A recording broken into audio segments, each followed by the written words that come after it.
Hi, I'm Yulia, and we're continuing with the brief. In the previous section, right over here, we talked about the Western axis, or the news from the Western world. And in this section, we are going to be talking about my favorite country ever, Russia. Almost all available resources in Russia's economy are already in use, according to Elvira Nabiulina, head of the central bank. She noted that unemployment has hit a historic low of 2.4%, while 73% of businesses face staff shortages. Factory capacity utilization has exceeded 80%, further straining the labor market. When the economy reaches its production limits but demand continues to grow, stagflation occurs. To avoid this, we are raising the key rate, Nabiulina explained. Rosstat reports that while the economy is still growing, the pace is slowing due to raising loan costs, the loss of Western markets and raw material industries, and defense plants operating at full capacity. Next year, the central bank predicts GDP growth of only 0.5 to 1%, with stagnation likely. Investment and private consumption growth may halt entirely. The IMF also forecasts a slowdown, projecting growth to drop from 3.9% this year to 1.3% in 2024. According to wealthy Russians interviewed by Bloomberg, the economy is deteriorating. Western companies' exit has degraded production capabilities. Import substitution is slow, and mass mobilization for the war is worsening the labor shortage. I mean, the reality is that Russia's economy is collapsing, and they are artificially inflating it. And it's working to an extent, but it's not going to be working forever, and we're already seeing cracks down its spine. And we're going to start seeing more and more results soon.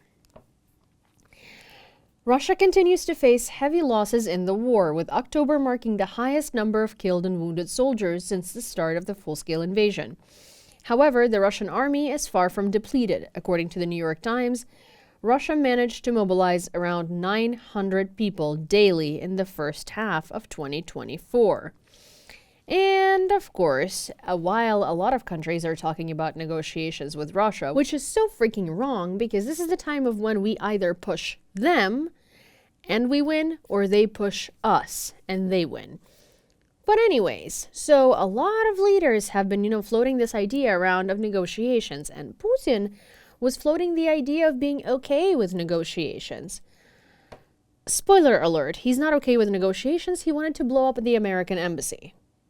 That's his actual response to the negotiations. But anyways, Peskov stated that Putin would not accept freezing the war. Neither would we. Despite appearing open to negotiations, this comment followed a Reuters report about the Kremlin leader's willingness to consider such an option. No, we are not considering this option. Why is it always what Putin considers? Russia is not winning. Russia's 3-day military operation is taking 1,000 days now. Today is day 1001. Clearly, they're not successful. We took back the territory that they've invaded. They did not take almost any new land in the past year and a half.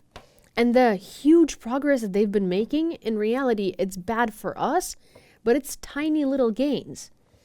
Russia's not winning. Why are we always talking about what Russia is willing to consider?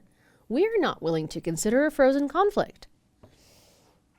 North Korean military personnel deployed in Russia assigned to Marines and airborne forces, according to DW.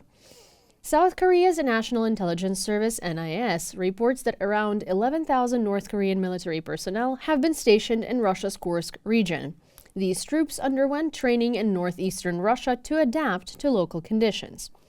Before deployment to combat zones, some received training in combat tactics and drone response. Reports indicate that some have already participated in combat, with casualties among them. Additionally, NIS stated that North Korea is supplying Russia with long-range artillery, including 170mm self-propelled howitzers and 240mm MLRS. Well, North Korean soldiers are obviously not very adapted to Russian climates, and I cannot imagine their training was long because, well, it's Russia, and I can't see them properly teaching these North Koreans how to fight. We also heard a lot of reports that Russia's technology is a little too modern for them to figure out, which is kind of funny, but I do understand because they live in an isolated society where they don't necessarily have mobile phones or access to any technology.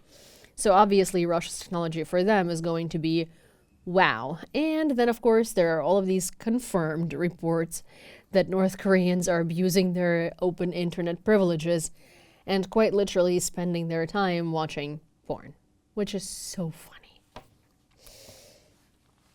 Belarus claims threat of attack from Poland, Lithuania, and Ukraine. Belarusian state television is once again warning of an alleged attack, focusing on 4 southwestern territories of the country. According to these claims, Poland and Lithuania, alongside Ukraine, will lead the assault. It is suggested that gangs of nationalists will be followed by mercenaries and NATO forces. Lukashenko, we have not once asked NATO soldiers to come help us fight. Also, within this entire conflict, or Russia's invasion into Ukraine, not a single time did NATO forces say that they would be okay with NATO soldiers on the territory of Ukraine fighting Russia that's invading us. And then point 3, because those were 1 and 2, I just didn't specify it. No one cares about Belarus. And I mean it so much. No one cares.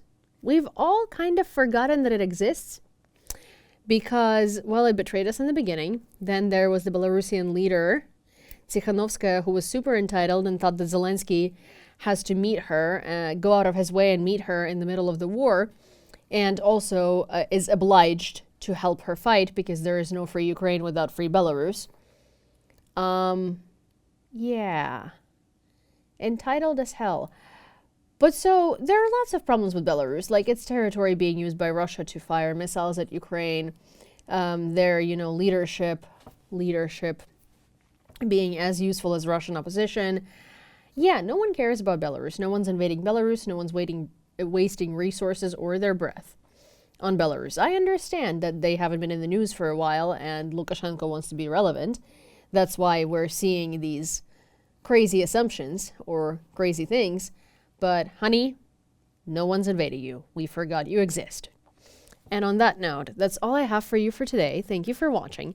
And if you've enjoyed this segment and would like to be reminded to see it every time it comes out, please don't forget to subscribe to this channel and turn on notifications. Also, do like this video and send it to a friend because maybe they want to be informed too. And as per usual, please leave your comments, questions, suggestions, and or constructive criticism because I read all of it, even if it doesn't look like that to you. I might not respond, but I always read it and I try to like it from time to time as well, or respond. So you know that I'm there. I really do appreciate all the feedback and I really like hearing from you. See you next time.